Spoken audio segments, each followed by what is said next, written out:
My people, welcome back to your favorite show and your favorite host, U&I Talk Show with Louise UWACU. This week, we're talking to a doctor, okay? But don't call us with your medical problems. Thank you. U&I talk. U&I talk. U&I talk. U&I talk. U&I talk. U&I talk.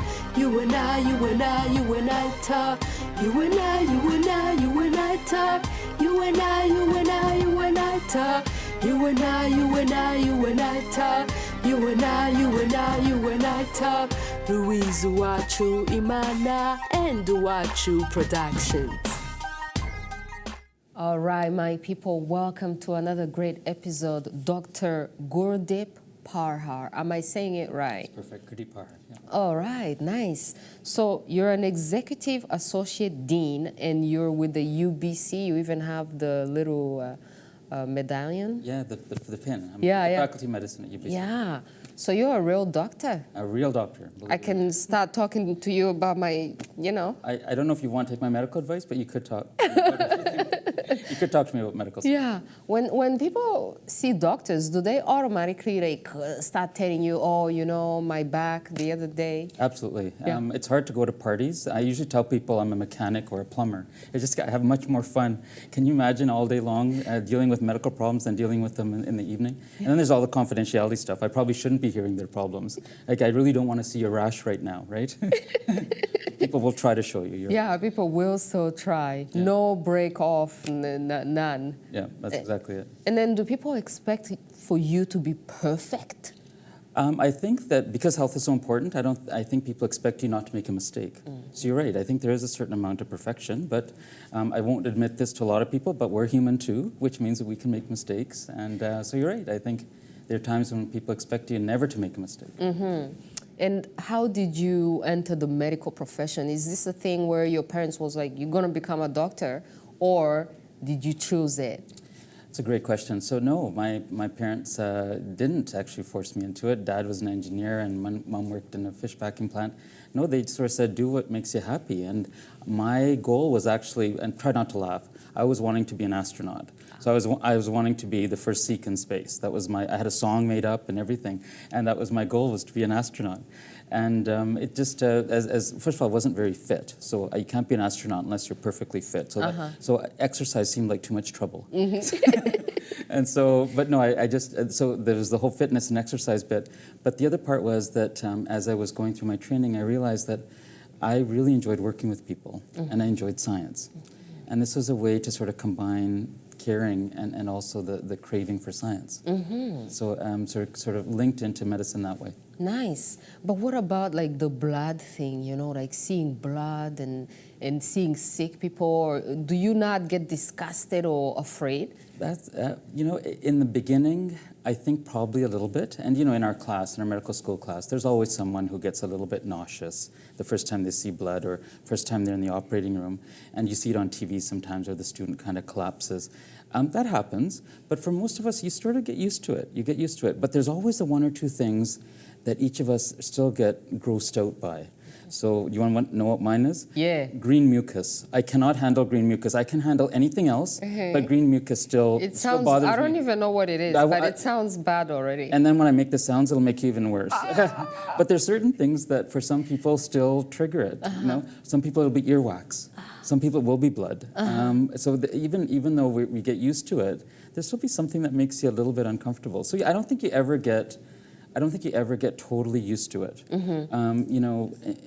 In our field, you're obviously dealing with death and dying, and every time I have a patient who's died or I see someone who's passed away, that still shakes me, after all these years. So there's some things that they still hit you kind of hard. Yeah, and then how do you go home, like if you've had a tough day, how do you go home? Do you go home acting like none happened, or do you go home and immediately when you enter the door, your family be like, oh man, somebody died with him today, right?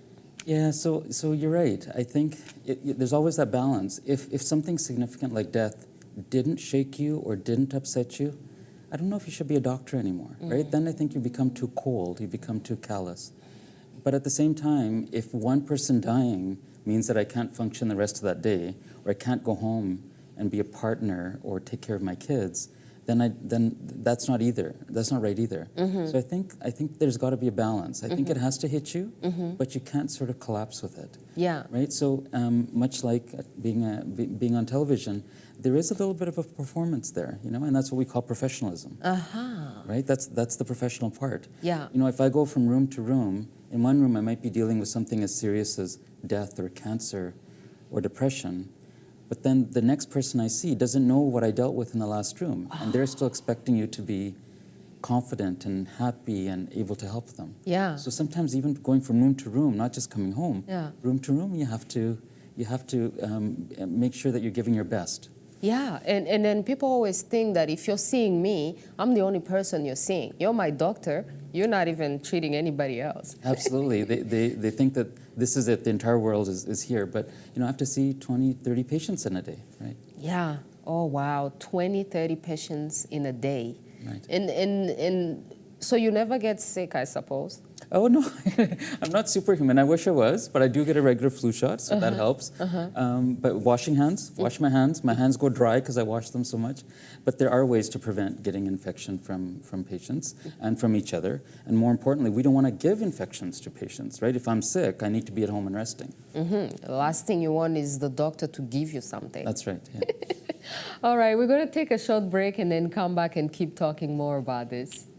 U&I Talk Show with Louise UWACU. We love you, the authors, the musicians, the comedians, the entrepreneurs, and all other talented and inspiring people.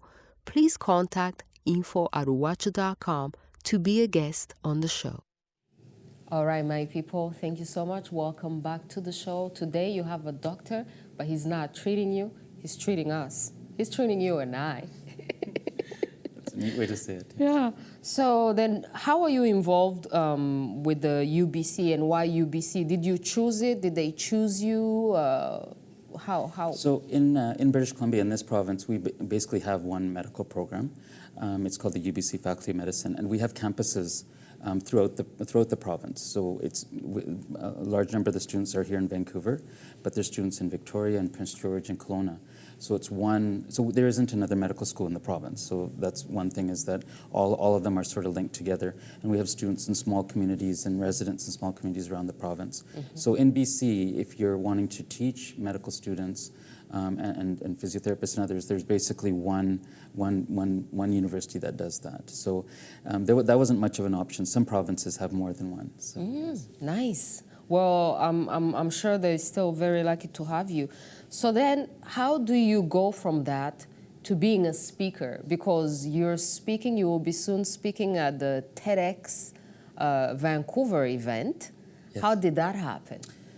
So over the years when I've been teaching medical students and physiotherapy students and midwifery students.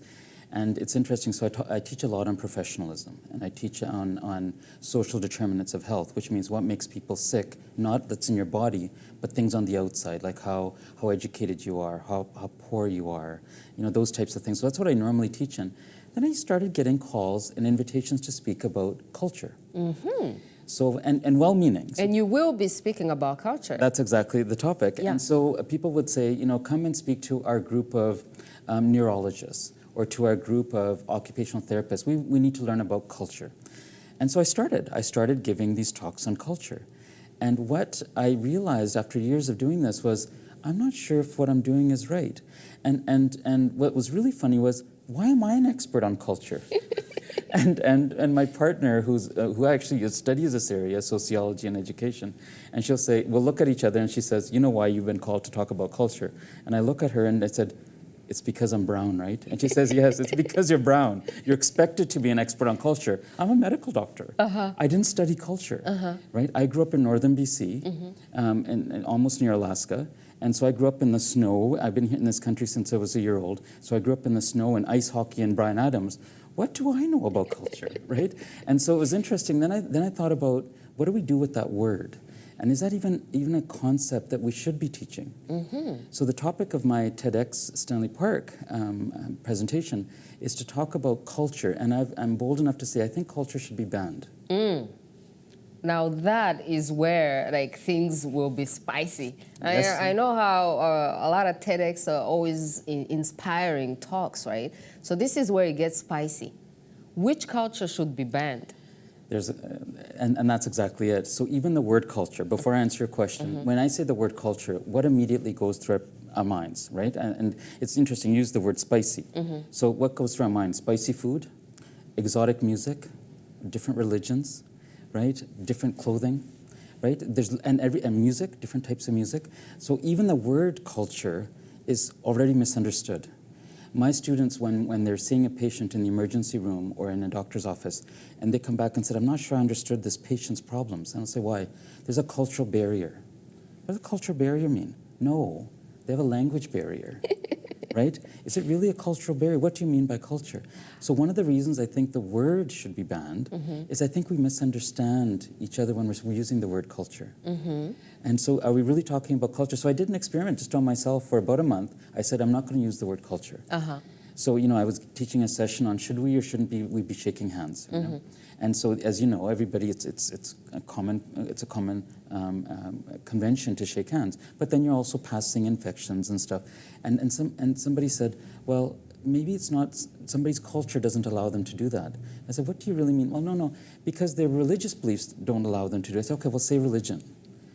Right? If it's you can't communicate with somebody, is it really their culture or is it their language? Right? Isn't language part of the culture? Yes. Doesn't language create the culture? Yes.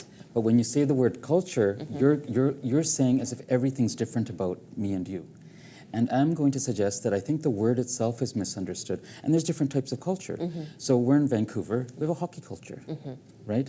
And so we are all Canucks fans. So we have a Canuck culture. I'm in Medecine, there's a medical culture. So in a way, culture is everything. It's the air around us. It's what we breathe. So how can we say that somebody has culture and somebody doesn't? So you're right, language is one part of culture.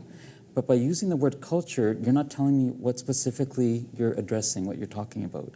And so I think that if you didn't use the word culture, you could actually get specific about what you're addressing. So when I say I heard some cultural music, what does that mean? Does that mean the music is North American? Is it Indian? Is it African? What is that music? It's not British. It's British. It's what it is. So that's the one part.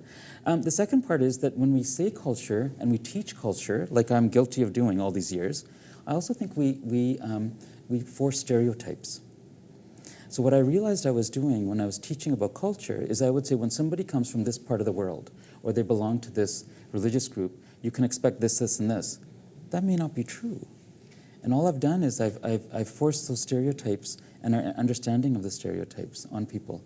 And there's lots of examples of this. Somebody dresses a certain way, we associate that they will have certain qualities about them. But what you've done there in trying to understand them is you've generalized. Horribly generalized. The comment I often make is we'll be at a function and somebody will say, tell me about your culture. And I'll admit, often it's a white person, but they'll tell me about your culture. And I'll say, okay, what I said earlier, Bryan Adams, black bears, and ice fishing, and street hockey. And my partner will kick me under the table. And I'll say, what? And I said, sorry. You expect me to say I'm an expert on samosas, the Taj Mahal, and the Kama Sutra. And I will demonstrate them all right now. No, just kidding. Probably a family show. But my point is, that's what you expect me to say. But I've been in Canada since I was a year old. But you expect me, because I'm in an Indian family, that I should be an expert on those things, right? Let's take a short break and keep talking about this. I Talk Show with Louise UWACU. We love you, the authors, the musicians, the comedians, the entrepreneurs, and all other talented and inspiring people. Please contact info@uwacu.com to be a guest on the show. Okay, welcome back, my people. In case you're worried that the Kama Sutra is going to be canceled, apparently it's not, okay? Did the ratings just go up? I don't know. So, what do your parents say about this? And what would your community say about this? They would be like, oh, he's so Canadianized, now he's forgotten where he comes from, and he's trying to completely erase culture. Like, what's up with that? Fantastic. It's actually the opposite. I would say to you, should we continue learning about other people's religions and their languages and their culture? When I say culture, their music, everything else, yes. So I grew up in a Hindu and Sikh family. We celebrated every Christian holiday. most of my staff at my offices are Muslim, and when my daughter was in a Jewish preschool, I learned how to make kosher snacks. So I think that diversity that's about being Canadian, and I would never say to stop that. In fact, I think we should continue to learn. We should continue to diversify the people we interact with. What I'm saying is that by using the word culture, the definition is when you think of a cultural group, you think of what do we have in common. So I said the Canucks, if the Canucks is a culture, Vancouver Canucks, we have a culture of ice hockey and this team. In Medicine, so when I say I belong to a cultural group, I am saying I have things in common with that group. But you know what's happening when I'm doing that is I'm saying I have things in common with this group, but that makes me different than this group. So in a way, what you're doing is you're constantly dividing. So it's like separation. That's exactly it. And that's the more serious part of my message, is by using the term culture and the concept of culture, we're dividing. We're dividing people. And I'm going to put as part of my presentation on TEDx is we have a lot more in common than we have to divide us. If people weren't divided by things like culture, we wouldn't have wars. There wouldn't be hostility, right? And there wouldn't be racism. When there's racism, it's because I think I belong to this group and you belong to a different one. And I'm going to tell you that as if we didn't have that concept of culture, I think we would focus on the similarities. And that's the real message here. If you just drop the word culture, that they belong to a different cultural group, they cover their heads in this way because they're different, are they really different? But the way I see the word culture is like, for example, when you use agriculture, so human culture, it's like the plants or the trees grow depending in the soil in which they are planted in. And then depending on the culture, how you cultivate them, how you water them, and how they're exposed to the sun, this is what is going to define what kind of plants that they become. So I'm thinking with humans, it's kind of similar. It is similar, but let's get even more specific than that. So if it is the plants, tell me it's the water. Tell me it's the sunlight. When you say I'm culturing a plant, I don't know what specifically you're talking about. And then that's the miscommunication. In a worst case scenario, I'll tell you, I was teaching, preparing some students to go to Africa for this educational experience. So we had them to say, life will be there different, and you have to do this and watch this and so forth. And two of the students came up to me, and they're white students, came up to me and said, Dr. Parhar, we just won't fit in there. And I said, why? I said, we have no culture. We know nothing about culture. So even that word itself is saying I'm different than somebody else, right? Of course you've got culture, Canadian culture. You've got, you live on the prairies, you have prairie culture. And so that word is becoming something that we're using to cause more problems and create more divisions than it needs to. If everybody was to try just not using the word for a while, I think the communication would be better.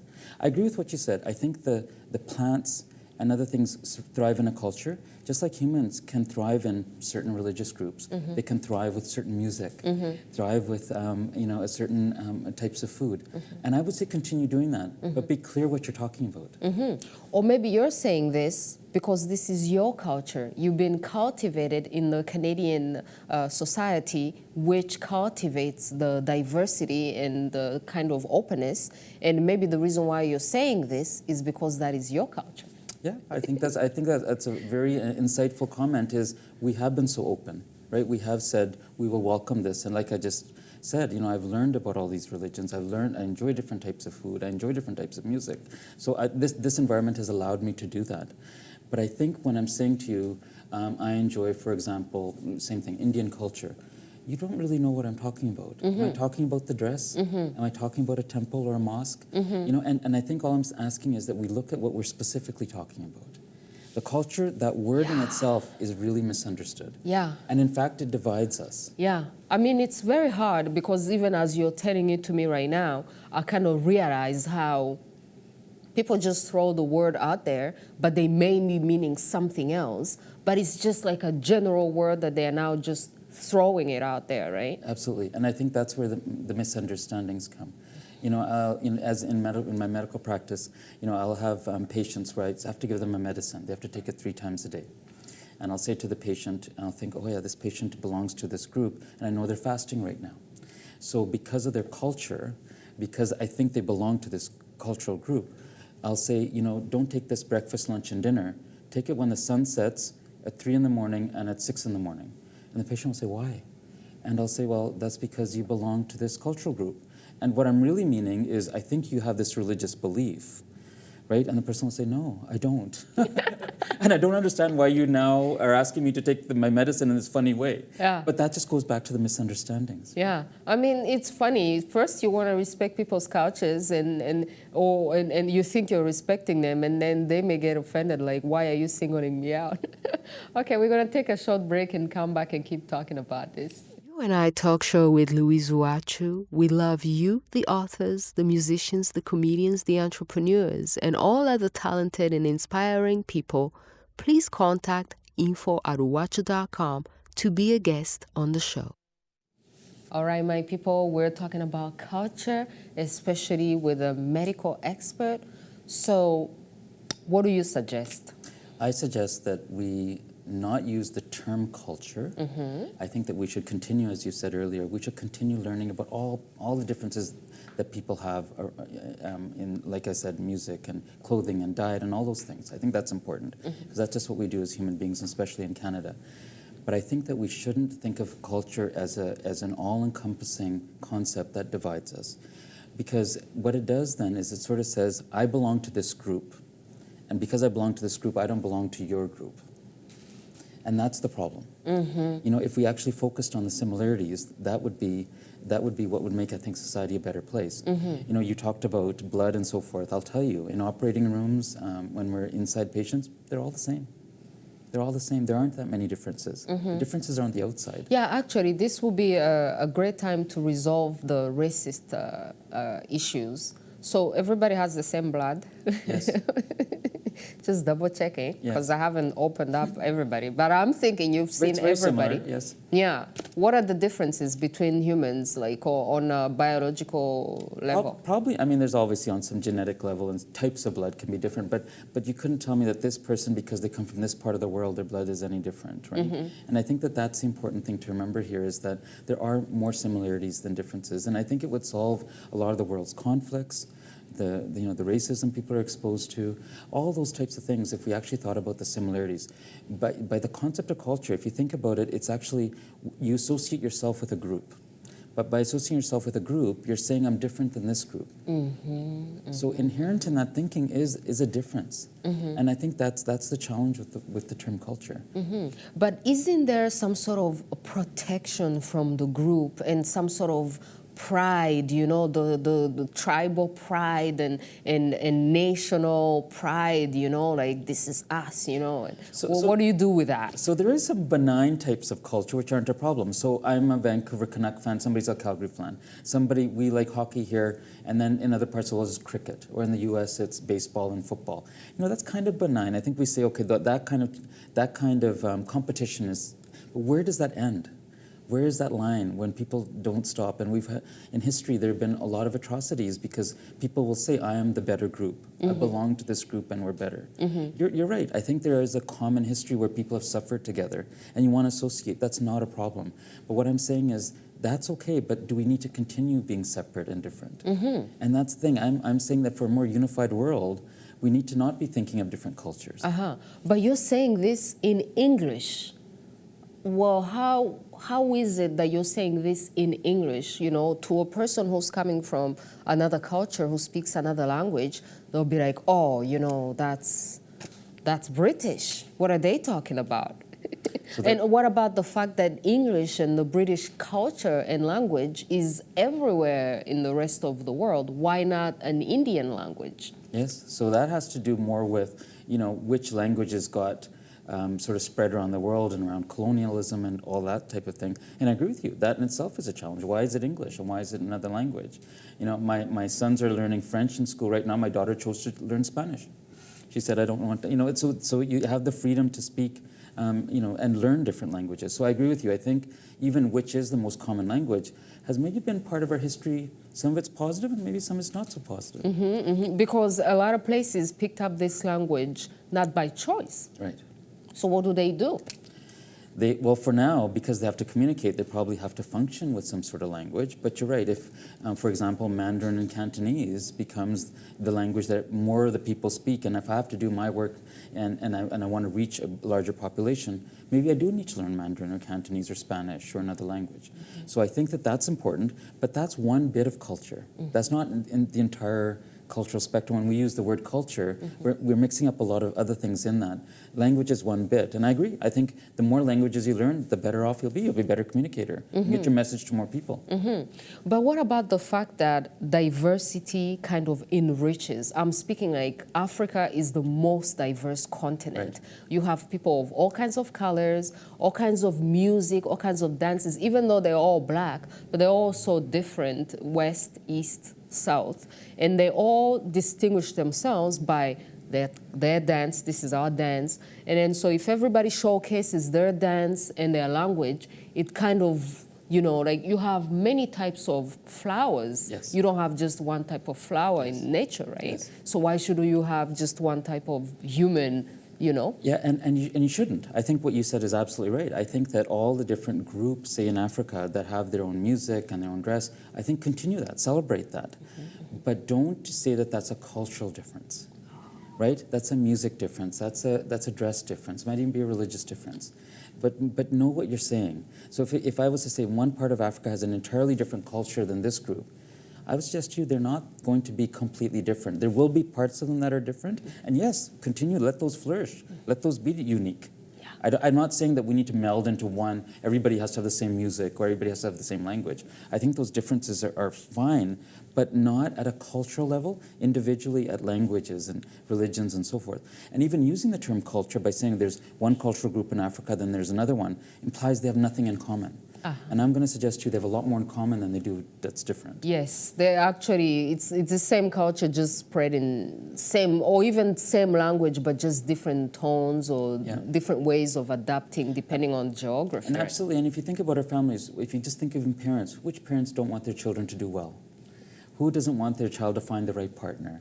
Who doesn't want safety? Who doesn't want good health and good education and good clothing? Like, I think what I'm saying is that our goals in life are probably pretty similar. Yeah. Oh, wow, my people. Okay, so that's short. If you want to hear more about Dr. Gurdeep, you're going to have to go to the TEDx event and check him out speaking. You can stay in touch with him and know more culture. Thank you. Thank you, my people. Thank you so much. All right, we're done.